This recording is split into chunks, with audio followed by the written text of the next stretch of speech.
time for another video. I should title this one Foundational Black Americans, the New Jews, or I should say the other tribe of Israel. It's funny because the irony is a lot of Hebrew Israelites, like to say black people in America, the lost tribe of Israel, spiritually that may be true. You know, I'm not saying that our religion is Judaism, is FBA, but I'm just saying, like, if you see what's happening, Tariq Nasheed called it the Renaissance, and in the Bible, to be a Jew after the Christ came back, or after the Christ resurrected from the grave, to be a true Jew is more of a spiritual thing. It's no longer like just relegated to a certain tribe. But if you think of us from a spiritual perspective, of FBA, from what we've been through, we are like a tribe of Israel. You know? But the Hebrew Israelites, they kind of subscribe it to a bunch of black people in America. It's not really, you know, most black people in America. It's only a specific type, FBA, if anything. That's the irony of it. And another irony is, you know, how people talk about the Jews owning this and that. That's going to be us, foundational black Americans. I predict we're going to be like another kind of ethnic group similar to the Jews. And there's going to be people complaining about us. The FBA, man, they owning and controlling everything, man. It's them who are in control. They're pulling the strings. I'm telling you, man.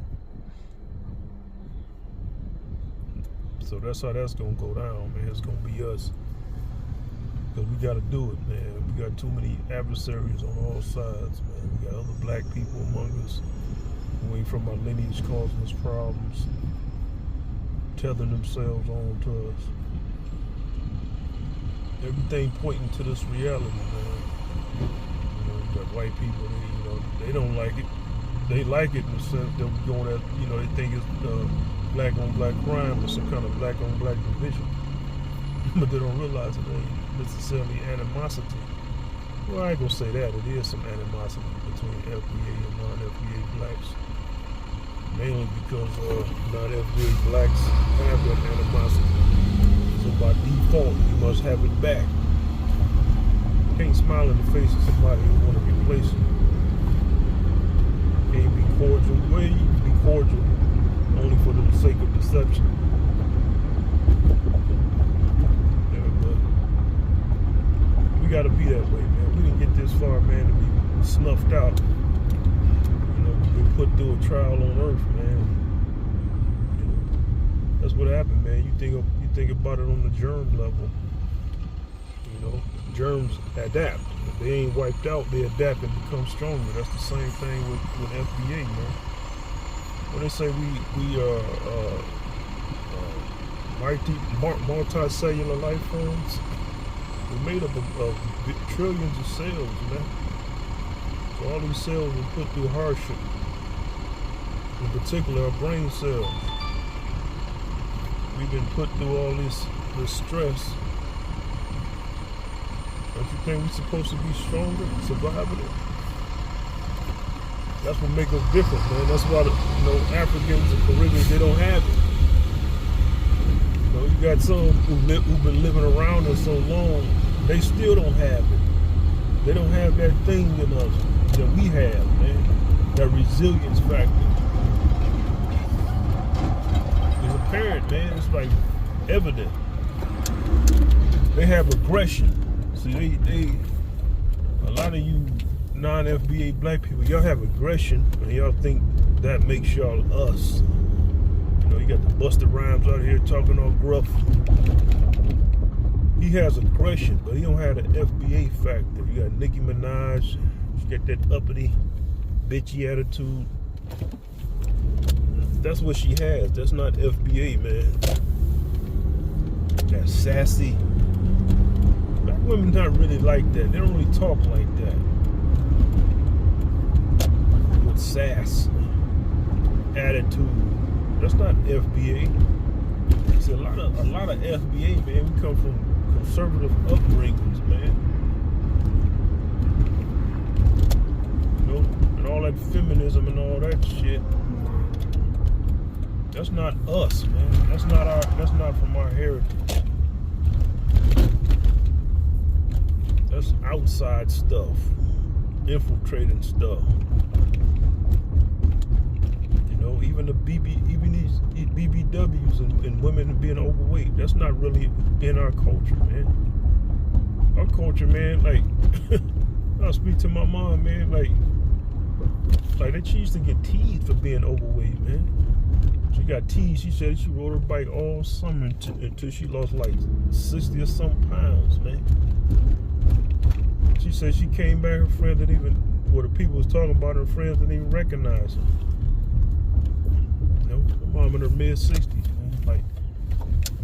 Like the women of our lineage, FBA lineage, like being overweight, that's not our culture either, man. You know, a lot of these African women and Caribbean women and people from the diaspora, they come over, man. They make a lot of things acceptable. Now, there's some attractive big women, BBWs and all that. I'm just saying, like, back then during Martin Luther King and all that in the 70s, Thelma from Good Times, look at her, man.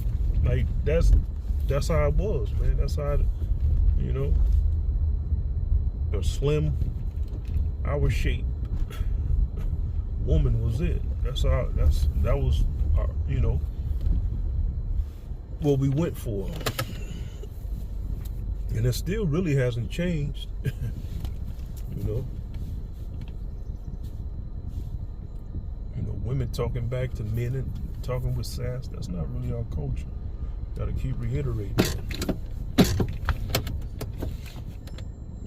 You know, but FBA, we're gonna get it together, man. And that's not cliche saying that. Cause we gotta get it together, man. We gotta start locking doors, man, privatizing things, self-segregation. You know, white supremacists are like, you can't discriminate. You know, this is private. This is a private business. This is a private organization, a private gathering. You know, you can't come in here. You ain't FBA. No, that's racial discrimination. Only with public. I don't have to let everybody into my space. That's an FBA. I don't have to sell to everybody. We're going to start doing business among each other, man. Everybody shutting us out, not trying to give us our reparations. All these people getting benefits from the government that we're not getting. That's what we're supposed to be getting. You know, that renaissance, part of this renaissance, FBA renaissance is self-segregation, man.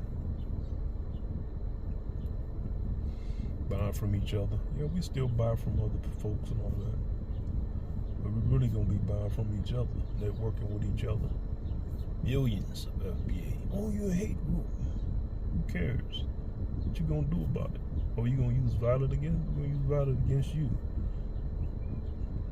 Violence against you. And we're going to make it where y'all get deported. So y'all better think twice about thinking y'all gonna come with the violence. Yeah, like I was saying before, man, FBA, we're gonna have to self-segregate, privatize our affairs, man. You know, try to avoid these white supremacist loopholes and pitfalls. What they like to say, you know, when they try to say we racist and all that crap. Stuff we just gotta do, man. That's pretty much what these other ethnic groups and races do. Privatize things, Not to the capacity we got to do it though. They just hire each other. You know. I guess we're gonna be known for that. And these FBA, man, you can't even get a job with them, man. They only hire their own. Other FBA, man, they get your background.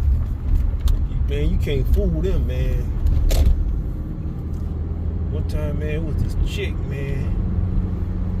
She tried to infiltrate their organization, man. And they ousted her, man. Yeah, man.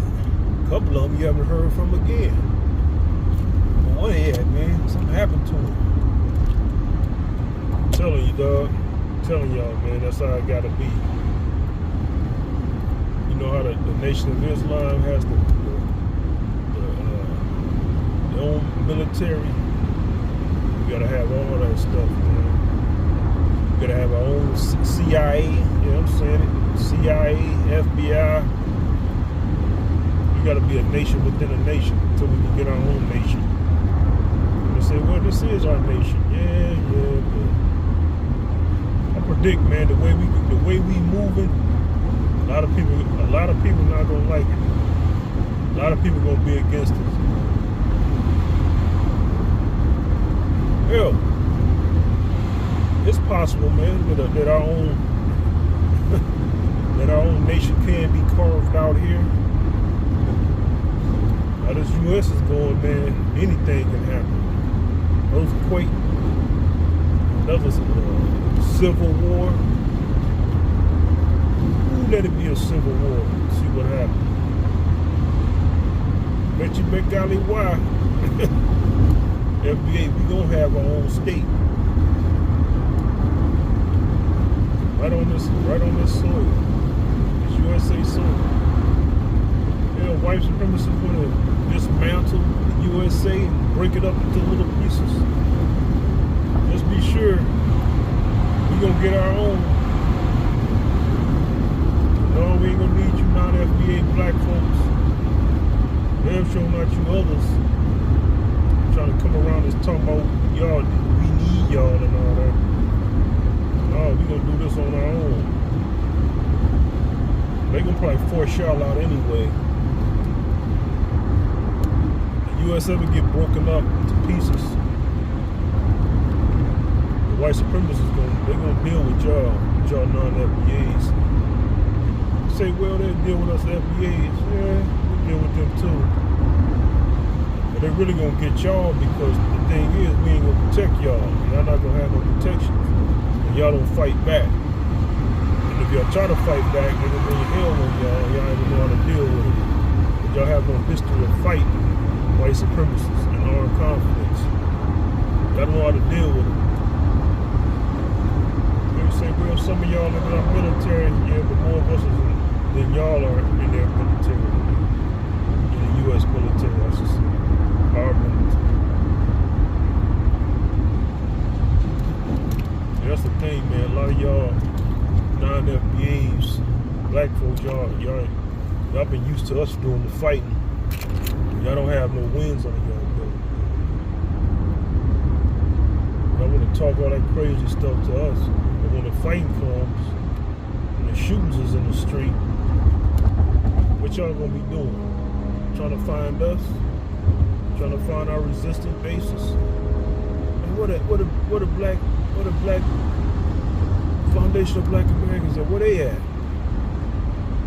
I'm telling y'all now, man, when that day comes, if it comes, it's not gonna be as easy as y'all think to get into our military bases, into our resistant hideouts. It's not gonna be nowhere easy as what y'all think.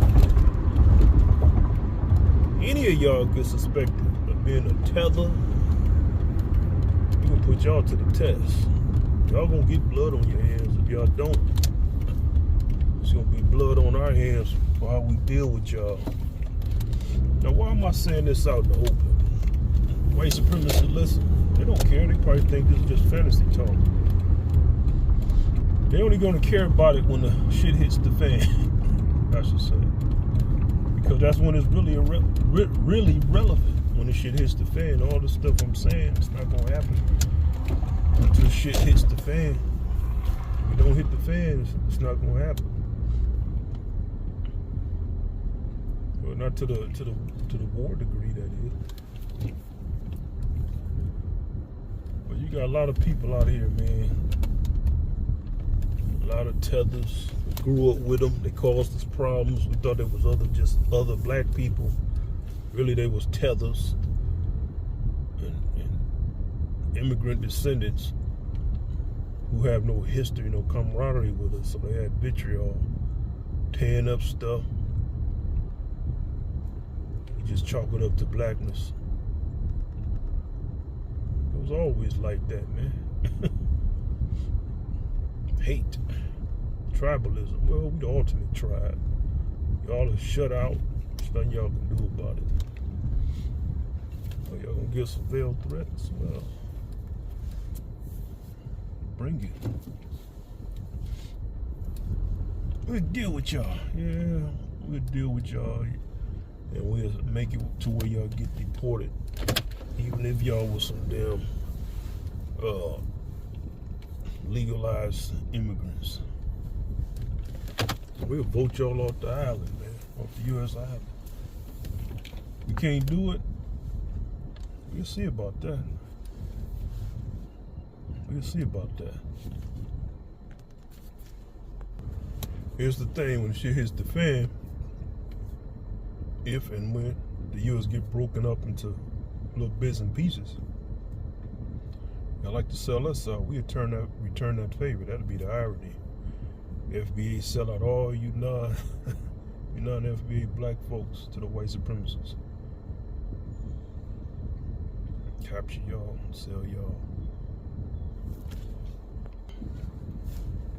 Yeah, when stuff hits the fan, wouldn't that be a sweet irony? White supremacists taking one side of the continent, USA, one state, whatever means the U.S. is broken up, whether through natural disaster or war. You know, we can sell y'all out. They nation gonna need manpower. There's gonna be a lot of death and destruction. So we ain't gonna need y'all. We can build on our own.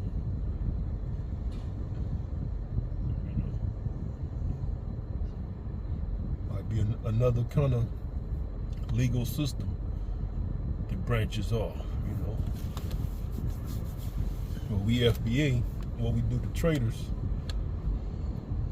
in the war or the disaster, send y'all over there to the white supremacists, to our enemies,